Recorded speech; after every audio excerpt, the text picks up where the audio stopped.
Assalamu alaykum muhtaram televizor ko'rguvchilar. Amerika poytaxti Washingtondan tarqatilayotgan Erkin Asiya radiosining tor televiziyasiga xush keldinglar. Navbatda haftalik xabarlar programmasiga diqqat bergaysizlar. Buningda mush bir hafta jarayonida radiomizda Uyg'urlarga doir anlatilgan bir qism muhim xabarlarimizni diqqatingizga sunamiz. Uyghur diyarı tarixda misli ko'rilmagan yuqori besimli siyosiy atmosfera ichida bu yillik Ramazonni kutib oldi. Radiomizning bu haqda Uyghur diyaridan ahvol egallashi davomida doirlarning Ramazon oyida qattiq belgilamlarni yo'l qo'yganligi, maktab bolalari bilan ota-onalarning ro'za tutmaslik ahdnomasiga qo'l qo'yganligi ma'lum bo'ldi. Dünya Uyghur Qurultayı 14 may kuni bayonot e'lon qilib, Xitoy hukumatining Ramazon mezgilidagi diniy cheklimalarini qattiq aybladi. 17 may kuni Beijingdagi Amerika elchixonasi bosh elchi Branstadtning nomidan Uyg'urcha va Xitoycha tabrik e'lon qilib, Xitoydagi musulmonlarning Ramazon oyini qutlaqladi. Yaqindan buyon ijtimoiy taratqularda Uyg'ur elidagi moda iqim naqsh cho'lpini Ablajon Avut Ayibning tutqun qilinganligi haqida uchurlar tarqalgan edi. Radiomizning bu uchurlarga asosan cho'lpanning yurti Gumunaysi qarta ilib borgan aniqlashlar davomida uning tutqunda ekanligi dalillandi. Ablajonning do'stlaridan birining radiomizga bildirishicha, u dastlabda Guma Sanju saqchilar tarafidan tutilib, bir kundan keyin qo'yib berilgan.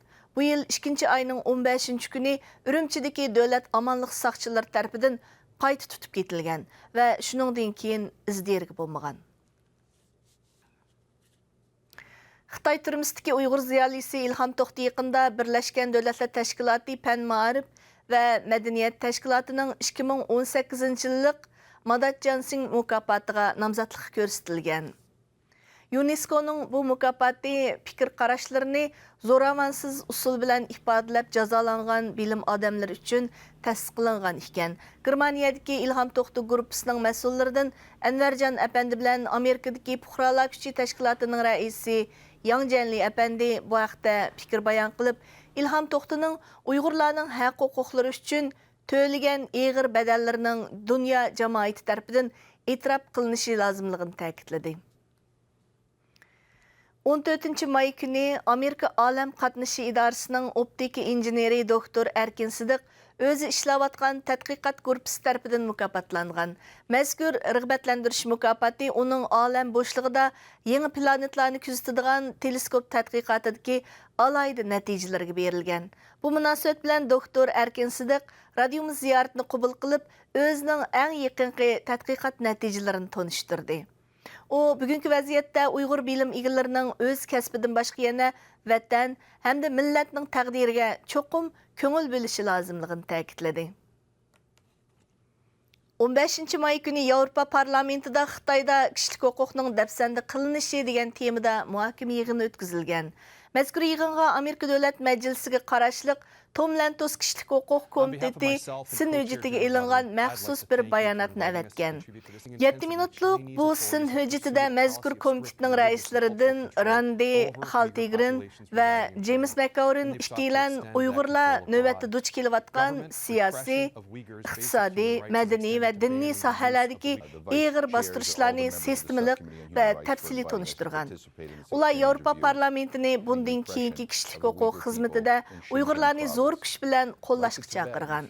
Mazkur bayonotda yana Xitoy turmushdagi Uyg'ur ziyolisi Ilhom To'xti va Salkin To'rning sobiq boshqaruvchisi Gulmira Imin qatorliq vijdon mahbuslari tilga ilinib, ularning muddatsiz qamoq jazosiga hukm qilinganligi eskartib o'tilgan.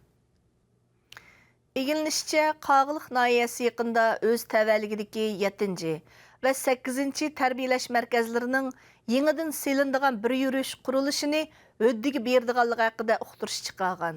Oldin qattidan beri internetda tarqalgan bu uqtirishda mazkur qurilishning ko'lami va o'rni haqida tafsiliy ma'lumotlar berilgan. Radiomizning Qog'liq noyasiga qarta ilib borgan aniqlashlar davomida yangidan qurilayotgan yipiq lagerlarning Qog'liq noya bozorining yangi shahar rayonida, ya'ni Tetriyesdan 3 kilometr uzoqlikda ekanligi oshkorlandi.